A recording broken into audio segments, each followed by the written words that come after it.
Hello, everyone. If you guys don't know who I am, my name is Each Sense. I'm here to give you guys a quick overview on an article I just read, on why athletes become broke, particularly NFL athletes.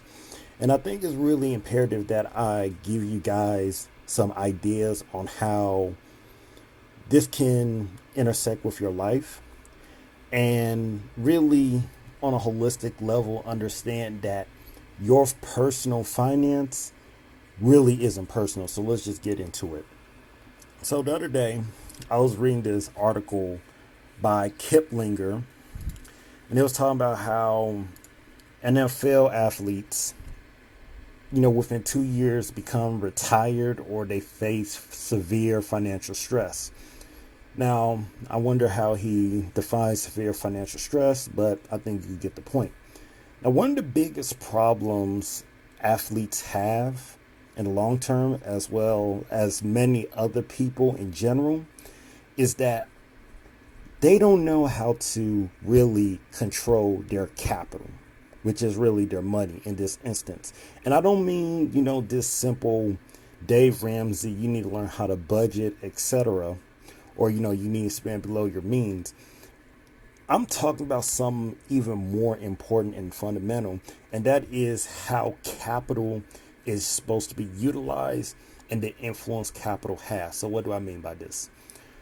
When you have a large amount of income, no matter who you are, business owner, etc., you need to learn how that income is going to be utilized before you're just willy nilly buying anything you want. So you make $1 million. You need to know when you make that $1 million, after taxes are taken out, etc., if it's going to go towards your investments, if it is it going to go towards your own, livelihood, your day-to-day living, if it's going to go to your family members, if it's going to go to your friends, etc., and all that. Why is that the case? The reason why that's the case is because if you have your friends and families always coming to you asking, hey, Johnny, I need some money. I'm broke. Well, they're friends and family. You're thinking, okay, well, I have the money, so let me just give it to them. But you just don't understand that you just set a precedent where every time your friends and family are broke, they're just coming straight to you.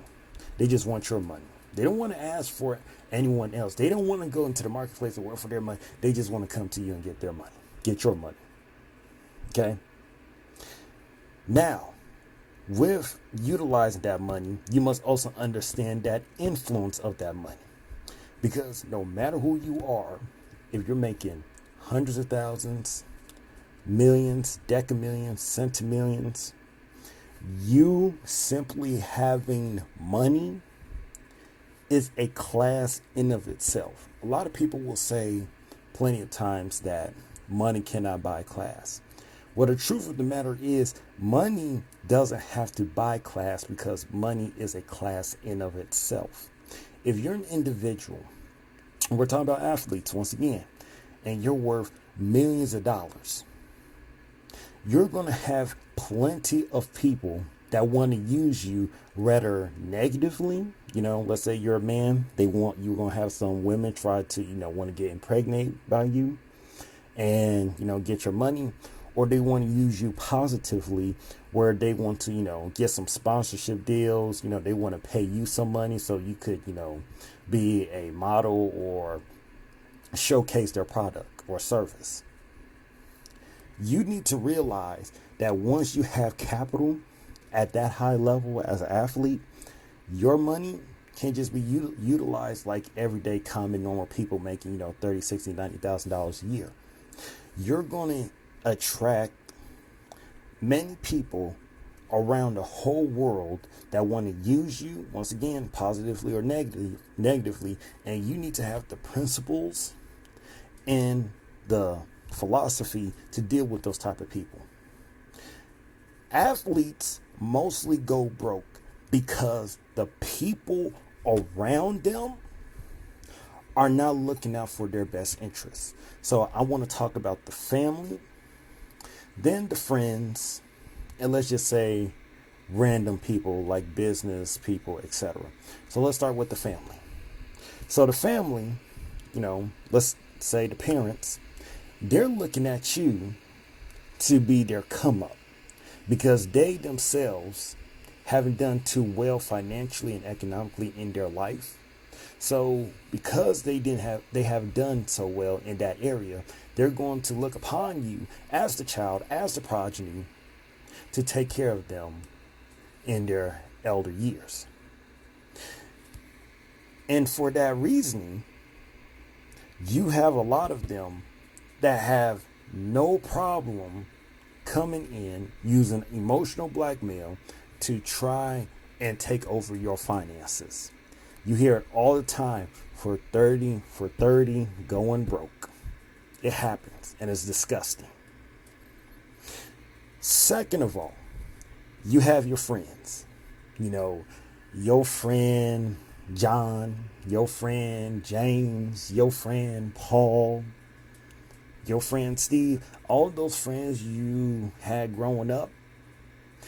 A lot of them, although you may want to help them, some of them will feel ironically pissed because they will feel as though, well, you haven't gave them enough money for them to live by. So you make $1 million as an athlete a year, you give them, let's say, $25,000. Some of them be like, oh, that's it? Nonsense such as that.